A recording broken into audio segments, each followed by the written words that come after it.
Hi everyone and welcome to another video. So this week I wanted to talk about the truth about moving abroad. So about 8 months ago I moved from Sydney, Australia to the UK. I started out in London and I decided to live in Birmingham because it was close to everything. Through that whole process I think I learned a lot about traveling, about who I am as a person, and about what it takes in order to move from one country to another, especially since I moved basically to the other side of the world. So yeah, I thought I'd talk about that because there's probably a lot of people curious about it. The whole process basically changed me as a person, I think, because it's just like such a crazy thing to do, I guess.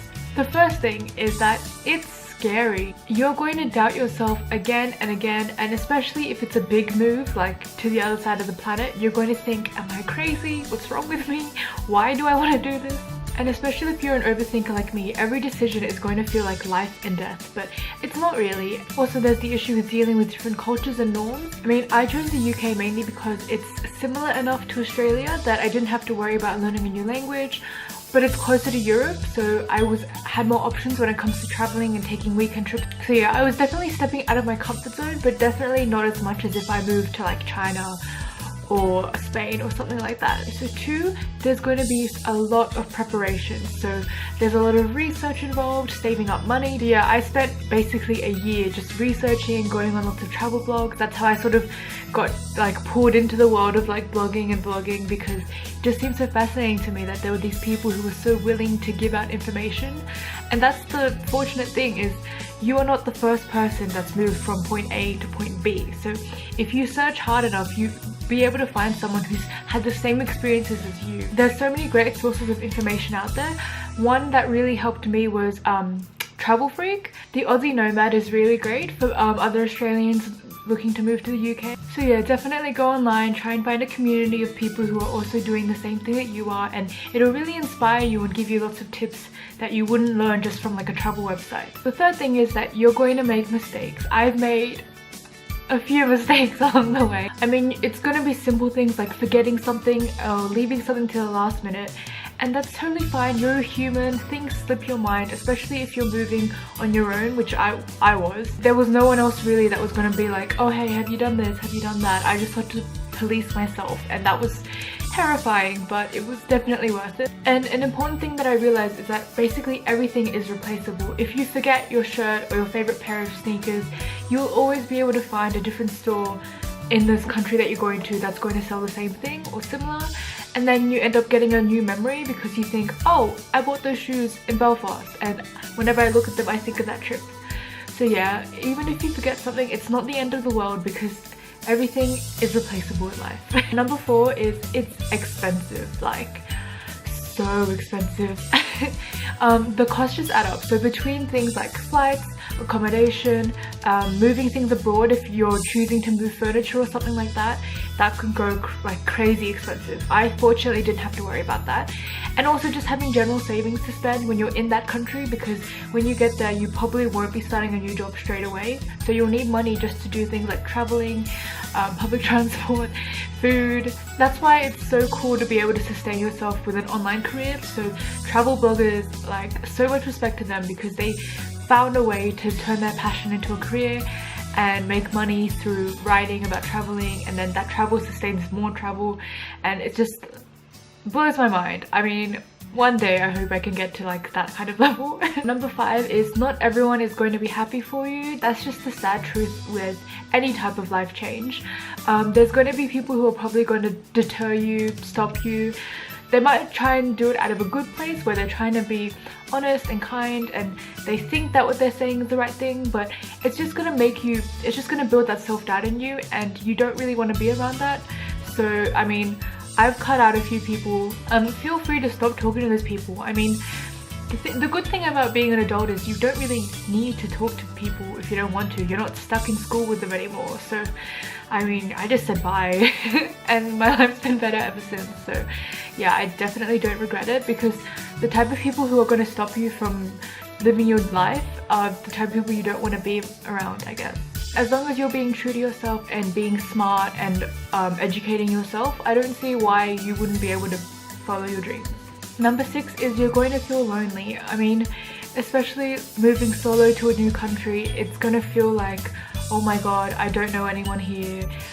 even if you do know people there, it's going to feel like you're going to be away from your friends, your family, and it does get lonely at times, and that's just part of life, I guess, because even when I was living back home, there were times where I felt lonely, even when I had so many friends around me. So I think it's just a natural part of life to feel alone at times, and you have to learn to sort of be happy and comfortable with being alone, and also being more comfortable making new friends and being more outgoing.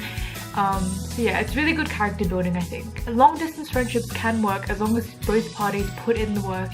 The way I usually make friends is through work or just luck. When I moved into this house, there was a lot of people who were similar to me, had similar interests, so fortunately I was able to make friends with them quickly. So 7 is, it's going to be really exciting, like so nerve-wracking, but it's just like in a really good way, because as the date draws closer, you're just going to think like, oh my god, I can't believe this is happening, this is crazy, what is going on right now? So yeah, definitely enjoy that excitement, because you deserve it. I mean, if you put in all the hard work, you deserve to enjoy it. Having the opportunity and privilege to move to a new country is something that a lot of people don't have, so you should definitely appreciate it and be grateful. Not many people have the same kind of freedom, financial stability, and I mean just the lack of responsibility involved in moving countries. Number 8, there is an app for everything, like everything, so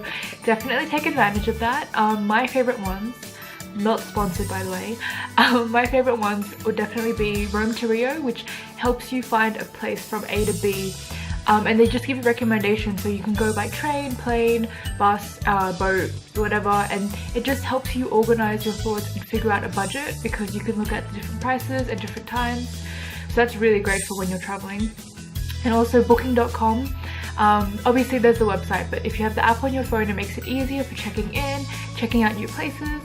Also TripAdvisor as well is really good for finding things to do. When I go to a new place, as much as I've like read things about it and heard things, it's like you need to experience it for yourself, and so TripAdvisor can be really good for that, for giving you ideas. Oh, and also OneNote is really great. Sounds really nerdy, but it's really great for when you're writing or want to jot down notes, because it syncs up to your laptop.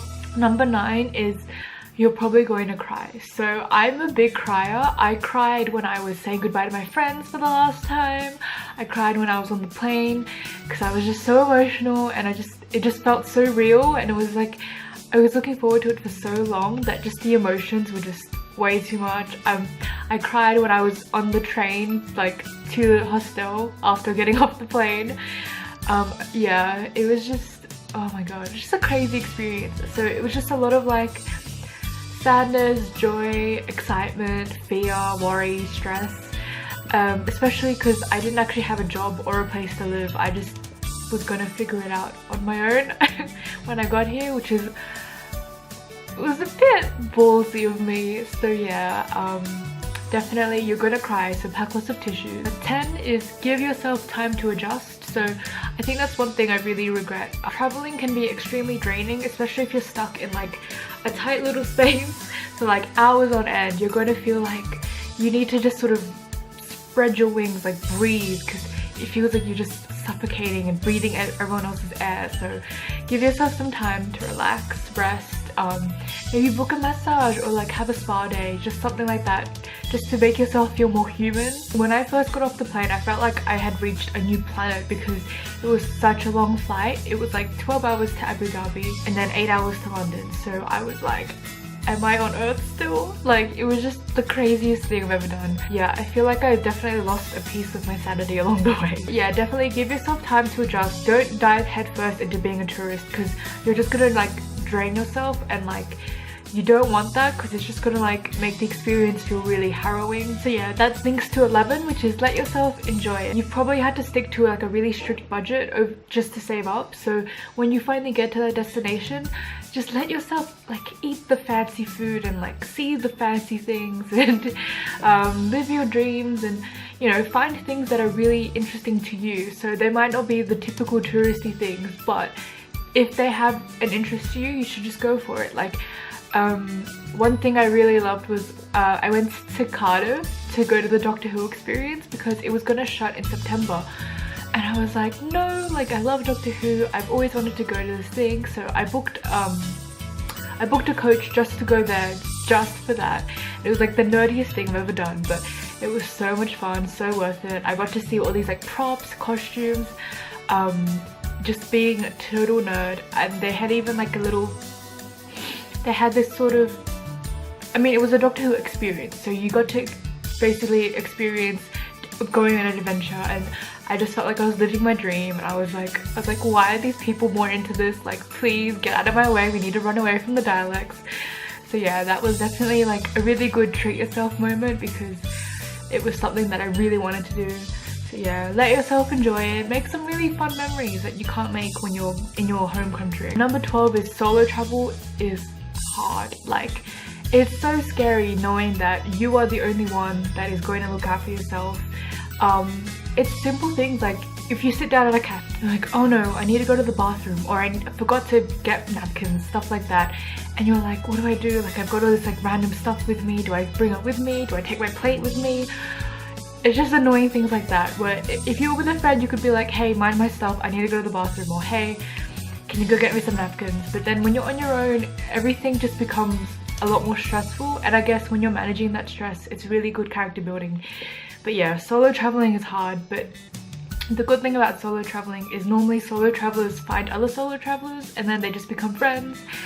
So you never really travel completely on your own. And the last thing is just that travel is humbling. You go from living your daily life to going to God knows where, doing God knows what, and you're like, oh my god, this is crazy, I can't believe I'm doing this. But yeah, it's a really great way to just remember that there's so many different ways to live in this world, and you might think that you know everything, but then you go somewhere else and you're just like, oh my god, I know nothing. And it's humbling. It's a really great way to just sort of face your own humanity and learn things about yourself.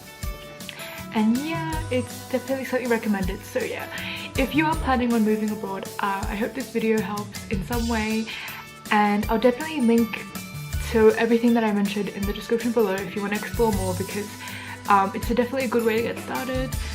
And yeah, good luck if you are moving abroad. So yeah, thank you so much for watching. If you like this video, please give it a like, comment with where you would love to move to, and maybe we can get a discussion going, and share it with your friends if they're thinking of moving abroad and they want to learn some hands-on advice. And yeah, make sure to subscribe if you want to see more from me. Thanks for watching. Bye!